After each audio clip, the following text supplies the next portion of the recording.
النهارده عملت معاكم حبايبي احلى فطاير للفطار او للعشاء. حاجه كده سخنه في الشتاء. بصوا ما شاء الله، البيضه عملت كميه مع قطعه الجبنه القريش. عملت حوالي 6 فطرايط من الحجم ده. جميله وهشه وحلوه وقلبها من جوه جوسي بالجبنه. يا رب تعجبكم حبايبي. خشوا الفيديو وشوفوا احنا عملنا الفطاير الحلوه دي ازاي. احلى فطاير.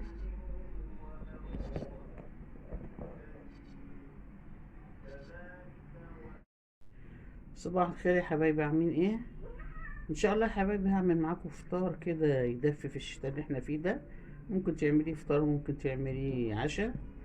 دي قطعة جبنة قريش، وعليها طماطمية متقطعة، وعليها قرن فلفل حراق. اللي يحب يحط سبايسي يحط رومي براحتكم.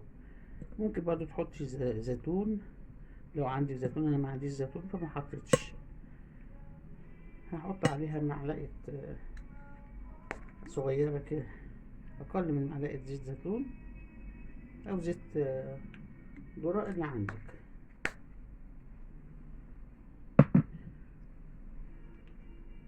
هحط شوية فلفل اسود لان هحط عليه بيضة.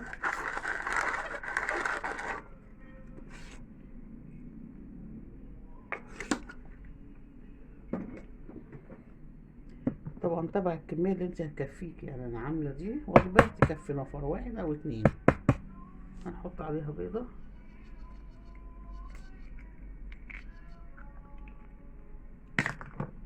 وهنحط شوية ملح صغيرين عشان الجبنة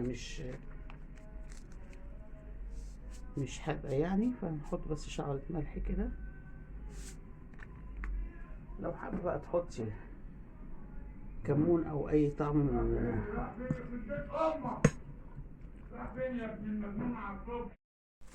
هنحط بقى يا حبايبي عليها شوية حليب قبل ما نحط الدقيق بتاعنا. والدقيق بتاعنا هو دقيق ذرة، مش دقيق ابيض، علشان تبقى الاكلة صحية.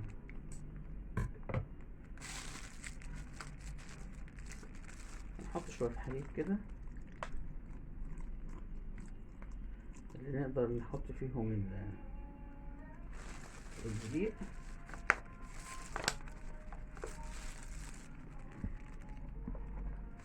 هنقلبهم الأول كده، البيض مع الجبنة مع الطماطم مع الفلفل. وزي ما قلت لك، لو عاوزة تحطي زيتون حطي لو عندك.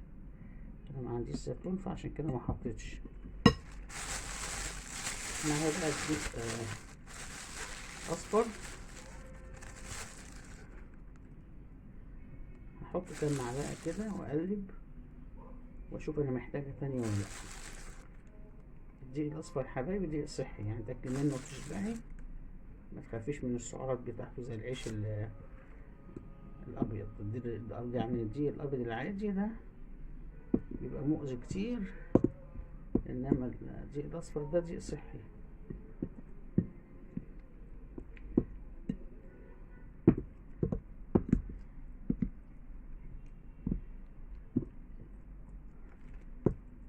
احط كمان حبة عشان ميبقاش فيها مواد سايلة. طبعا الطماطم بتنزل مية. لو عندك بقى بيكربونات الصودا او كربونات او بيكنج باودر حطي حبة. اهو يا حبايبي عندي بيكربونات الصودا اهو، بحط حبة كده. بيكربونات الصودا يا اما كان بيكنج باودر عشان يخلي العجينة يرتفع. طبعا انتوا عارفين العجينة تقيلة.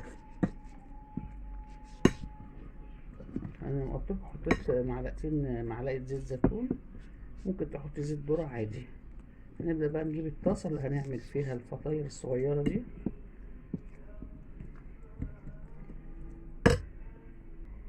انا حطيت يا حبايبي الطاسة دي طاسة تيفال. اول بس الزيت ما يسخن شوية هننزل عليه بالمعلقة كده العجينة، ونوطي عليها علشان خاطر تستوي براحتها.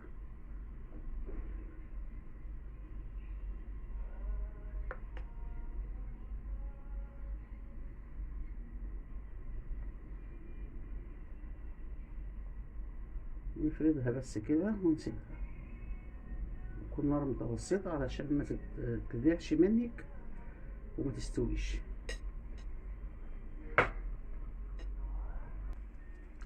زي ما انتم شايفين كده يا حبايبي انا قلبتها، هتاخد بقى سوا في الناحية التانية ونطلعها. شيلنا يا حبايبي اول واحدة وهنعملها كمان واحدة كمان معاكم.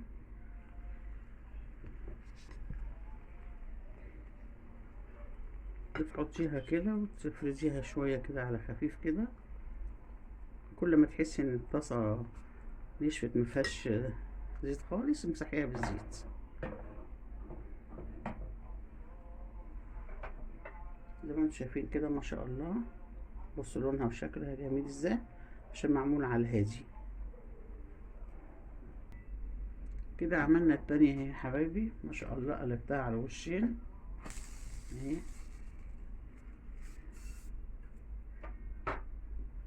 نحط برضه واحدة تانية،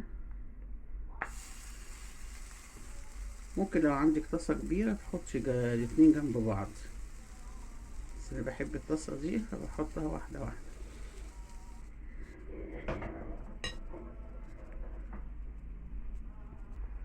كده يا حبايبي. دي اخر واحدة اهي، وعملنا الفطاير اهي جميلة اهي، رب تعجبكم.